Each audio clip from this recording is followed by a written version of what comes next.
अमूमन मेवाड़ की गद्दी खाली नहीं रहे। तो यह जो घटना हुई वरने बाद कई कुछ घटनाक्रम रहे है कि यह चीज़ें रिया करें और वारिश मौजूद है बेटा, कोई झगड़ो द्वंद्व भी नहीं है।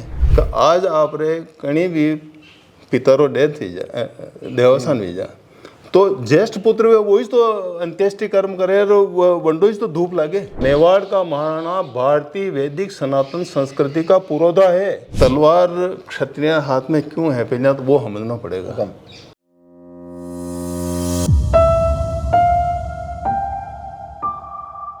बीती 10 नवंबर पूरे मेवाड़ के लिए एक ऐसी बुरी खबर, ऐसी शोक की खबर लेकर आया था कि उसके बाद चारों तरफ एक पीड़ा देखी गई थी जब हमें यह जानकारी मिलती है कि मेवाड़ महाराणा श्री महेंद्र सिंह जी का उपचार के दौरान निधन हो गया। और उसके बाद से ही लगातार जो परंपराओं का निर्वहन हो रहा है, जो सदियों से चली आ रही जो स्वरूप हैं, उन स्वरूपों को निभाया जा रहा है। और अब आगामी 25 नवंबर को राज्याभिषेक की तरफ हम आगे बढ़ रहे हैं। तो हमने सोचा क्यों ना जो ये परंपराएं हैं, लोकतांत्रिक व्यवस्थाओं के बीच में जो इस देश की सांस्कृतिक परंपराएं हैं, उन परंपराओं के जो स्वरूप हैं वो भी आप तक पहुंचाएं। तो आज हमारे साथ प्रताप सिंह जी तलावदा है और आप राज परिवार से लंबे समय से जुड़े रहे हैं। मेवाड़ राज परिवार की तमाम रीति रिवाज और परंपराओं के बारे में काफ़ी कुछ आपको पता है। तो सबसे पहले तो आपका बहुत बहुत स्वागत। आपका भी बड़ा। एक 10 तारीख ने एक खबर निकलने आवे, अचानक खबर आवे कि एक दुखरी घड़ी आई है। वरने बाद अगले दिन दर्शन भी हुए। उदयपुर पूरो दिखे माने कि भाई सड़का पे महाराणा साहब ने आखिरी विदाई देवार वास्ते आवे, आखिरी दर्शन रे वास्ते लोग उमड़ पड़े। अने चर्चा के दौरान एक चर्चा यह भी निकले, 25 तारीख का कार्यक्रम की भी बात करांगा, राज्याभिषेक की बात करांगा, पर एक चर्चा यह निकले कि अमूमन मेवाड़ की गद्दी खाली नहीं रहे। तो यह जो घटना हुई वरने बाद कई कुछ घटनाक्रम रहे है कि यह चीज़ें रिया करें। एक बात तो मैं आपने अर्ज करूँ कि गद्दी तो कभी कोई खाली नहीं रहे और उनके पाछे जो तर्क है वो यो है कि पहला युद्ध वगैरह होता है और वह परिस्थिति अलग ही, आज की परिस्थिति अलग है। तो आज का ये है कि आज जो परिवार पूरा जुड़ियो को है, परिवार है, तो गद्दी तो आज भी खाली नहीं है, वारिश तो मौजूद है। और वारिश मौजूद है बेटा, कोई झगड़ो द्वंद्व भी नहीं है। आणि वास्ते कही है कि जेंटरों आप महाराणा प्रताप के टाइम में देखा तो बटे महाराणा प्रताप भी खुद बटे पधारी या न पाँचों कही है कि वह गद्दी खाली है तो जगमाल जी ने बैठा ही दीदा। परंतु हमेशा यह परंपरा रही है कि मेवाड़ रा जागीरदारा कभी भी अन्याय ने सहन नहीं कीधो, तो उन्होंने गद्दियों उतारी न बहुत जिंदान मजबूरी है कि वही टाइम महाराणा प्रताप रो राज तिलक करे। तो अणी बात ऐसी कोई बात नहीं है खाली रहे या नहीं रहे, या परिस्थिति है और परिस्थिति बदल गई है। हाँ। प्राणी में फिर भी जैसे एक कुछ खबर भी हुई कि वह तलवार जो अब है वह एक प्रतीक है कि भाई अब ये व्यवस्था जो बदली है, जो या आगे की जो परंपरा है, यानी तलवार माध्यम ये उत्तराधिकारी है। ऐसा है कि तलवार क्षत्रिय हाथ में क्यों है पहले तो वो समझना पड़ेगा। ये जरूरी नहीं है कि वही तलवार एक वो है। अणी में यो है कि तलवार न्याय और सत्य रो प्रतीक है। तो वह धर्म पूर्वक नीति पूर्वक राज करनो है और न्याय रा मार्ग पे चालनो है। तो तलवार प्रतीक वंडो है, राज रो प्रतीक नहीं है। झंडे हाथ में तलवार रहेगा, बन्ने वंडो धर्म रो न्याय रो पालन करना पड़ेगा, तो ही वो तलवार हाथ में राकेश के। तो वरने आप कहीं भी हिसाब आप देखो आप तो बनी में कोई वो नहीं है। परंतु परंपरागत वारिश जो है वो तो भगवान राम ज्येष्ठतारी परंपरा चली आई रही है। और वनडे बाद में आप देखोगे आप ही कहा यह चीज़ गलत है सही है, तो अपना शास्त्रा में लिखे उसको है कि अगर ज्येष्ठ पुत्र विकलांग है या कोई है तो राजगद्दी पे तो आप बिल्कुल स्वस्थ आदमी चाहे। अणी बात है वो कई या परंपरा बदलती रहती है। और महाभारत काल में भी है पांडु और विदुर रो, पांडु और धृतराष्ट्र रो। तो अनिवार्य ऐसी कोई वो नहीं है, परंपरा अपनी जो भगवान राम चाली आई रही वही परंपरा है। परंपरा एक और भी है जो पुरानी जो लोग, क्योंकि मैं अब जो आज आपा बातें कर रहे हैं हाँ वे मोटा मोटी जो अतरा दना में, क्योंकि यह जो घटना हुई वरने बाद या कोई समाज भर रही या कोई एक क्षेत्र भर रही नहीं है, अलग अलग लोग अलग अलग तरीकों अणी विषय ने जानना छावे, वे छावे कि भाई माने ये चीज़ें अतरा दनो ध्यान में ही अबे चीज़ें। तो एक यह भी एक परंपरा चालती कि भाई जो उत्तराधिकारी है वे वटे अंतिम संस्कार वणी स्थान तक नहीं जाया करे। पर अब की बार में देखियो कि महाराज कुमार साहब वटे मौका पे मौजूद है। नहीं, यह परंपरा तो लेट महाराणा साहब महेंद्र सिंह जी मेवाड़ भी निभाई हुकम और वी भी पधारिया। तो यह एक परिस्थिति जन्य है, कोई ऐसा शास्त्रीय रुकावट नहीं है। क्यों कि पहले ज्येष्ठ वाली बात है, में एक बात और छूटी कि आज आप रे कहीं भी पितरो डेथ थी जा, देवसान भी जा, तो ज्येष्ठ पुत्र वे वही तो अंत्येष्टि कर्म करे, वंडो तो धूप लागे। तो यो यदि आपनो सब सिद्धांत जो सनातन साहित्य में जुड़े सको, वैदिक संस्कृति जुड़े सको, अणि वास्ते शंकराचार्य के जीव ही पाचो जन्म ले, मरे नहीं है, ईश्वर अंश जीव अविनाशी, तो पुनरपि जननम पुनरपि मरणम।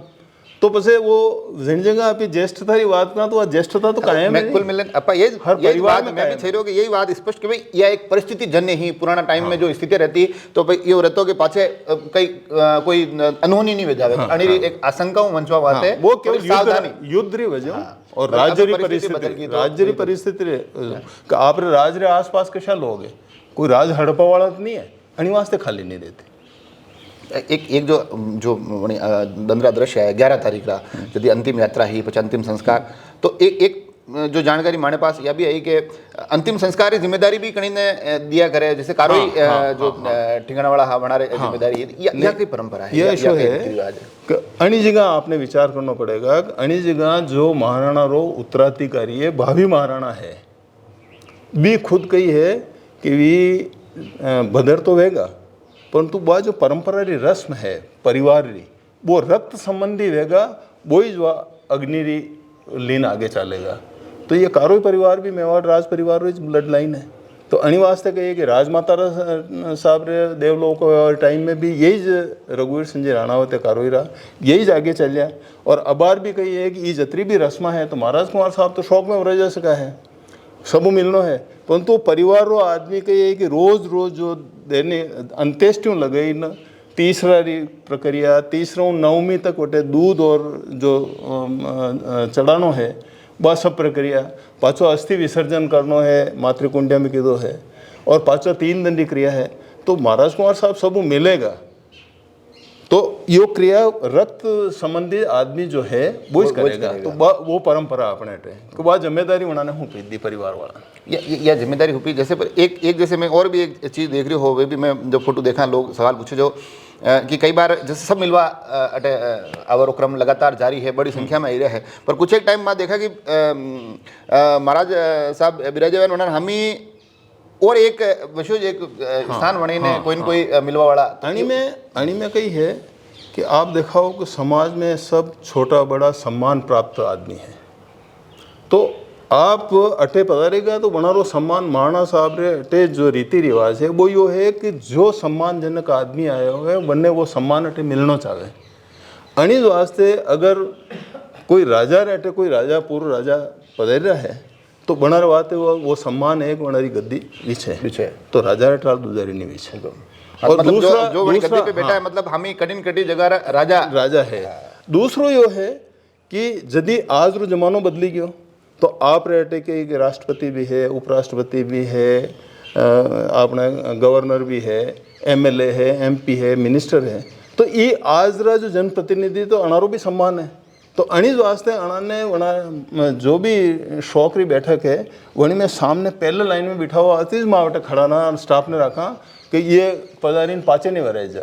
तो आप एक एपिसोड देखो कि जिन तरह उपराष्ट्रपति महोदय पधारिया, मैं हमें जिन पूछो कि आप रे वृद्ध हो, आप रे घुटना में तकलीफ तो नहीं है, मैं आप रे वास्ते चेयर लगाई दूँ, तो वहाँ सिद्ध क्यों नहीं, मैं तो कहीं नीचे बैठूंगा।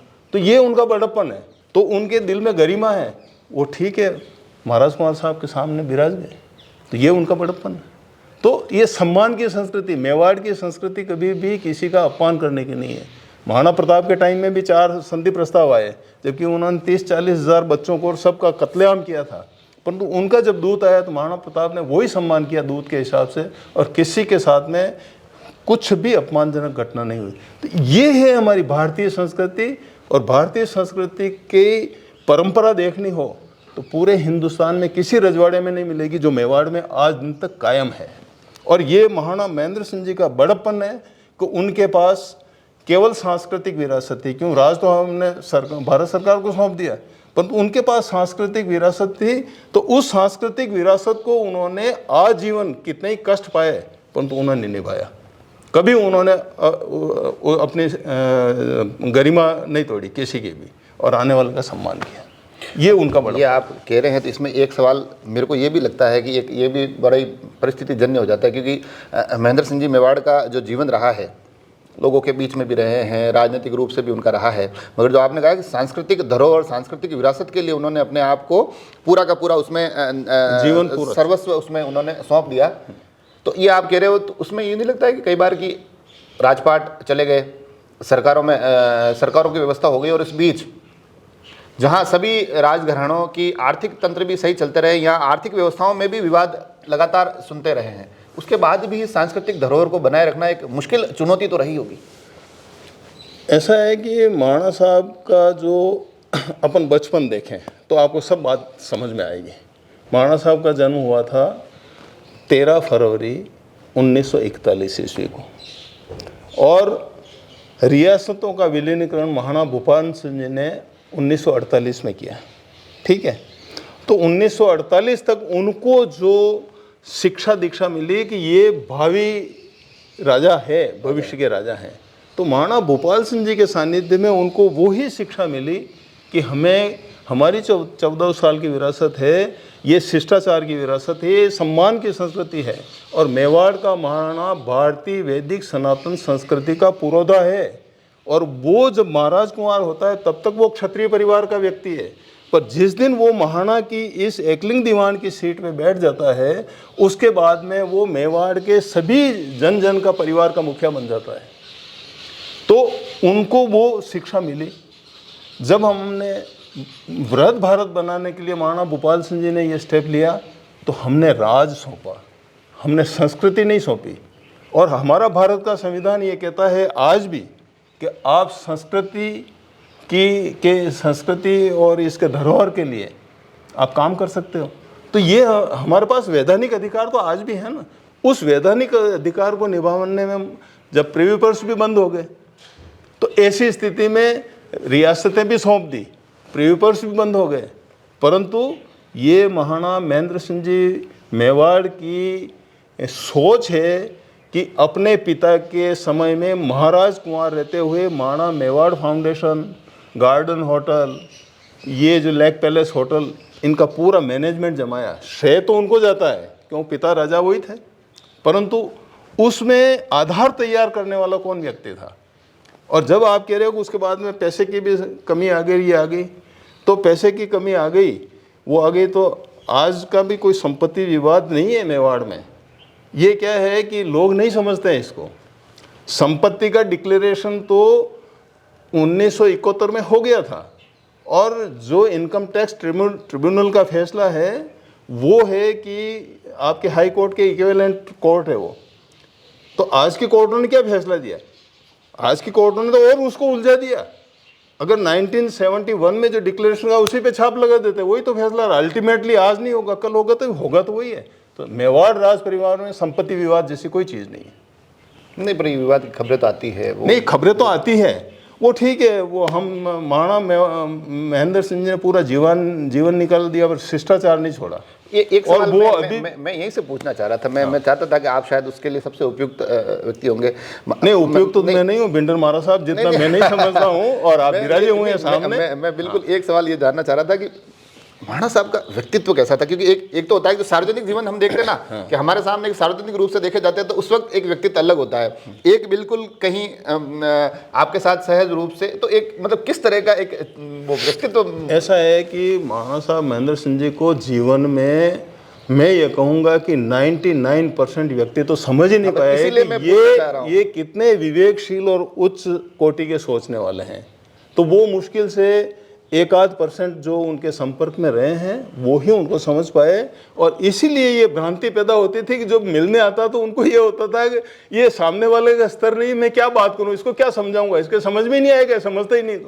तो उनके लिए ये बहुत बड़ी दुविधा थी, तो लोगों को उस विषय में भ्रांति भी हुई, पर उनको 1% आदमी भी नहीं समझ पाए। इतने विद्वान आदमी थे, पूरी दुनिया में विद्वता के नाम पे एक ग्रुप बना हुआ था 50-60 लोगों का, उसमें ये एक तरह से एडवाइज़र के रूप में काम करता है। पूरी दुनिया का इंटरनेशनल एक इंटेलेक्चुअल का ग्रुप बना हुआ था ना, उसमें वो एक एडवाइज़र के रूप में भूमिका निभाते थे। तो ऐसे समझा जा सकता है, समझा नहीं, ये प्रूफ है मेरे इसी पास। से समझा जा सकता है कि वो उनका जो आप जो बता रहे हो ना, उनका सोचने का पहलू, तरीका हाँ, वो समझा और जाता है। सेल्फ डिसिप्लिन, सेल्फ मतलब अनुशासन में रहना, भारतीय संस्कृति का 100% पालन करना, जो हमारे पूर्वजों ने किया है उस पर कोई समझौता नहीं है, चाहे धन संपत्ति सब चली जाए, परंतु रहूंगा मैं उसी हिसाब से। तो देखा आपने, ये प्रताप सिंह जी मतलब बिल्कुल, मतलब मेरे को लग नहीं रहा था कि मैं कोई सवाल पूछ रहा हूँ और आपको जवाब दे रहे, एक चर्चा की तरह ऐसा था जिसमें कि आप के सामने भी सारी की सारी स्मृतियाँ ताज़ा हो रही थी, मगर उस बीच जो उस घटनाक्रम और उस घटनाक्रम के बाद की परंपराएं, उसके हर एक पहलू को भी हमने कोशिश की है कि आप तक पहुँचे। ये जो ये रीति रिवाज, ये संस्कृतियाँ, ये जो तमाम चीज़ें जिस स्वरूप में बनी हुई हैं, उस स्वरूप में जब निभाई भी जाती है, प्रत्येक स्थिति और परिस्थिति में निभाई जाती है, तब इनका स्वरूप, इनकी सुंदरता और भी निखर जाती है। हम कोशिश करेंगे कि आगे भी समय समय पर आपको इन तमाम चीज़ों से जुड़े रखें। जुड़े रहें राजसमंद एक्सप्रेस से। धन्यवाद।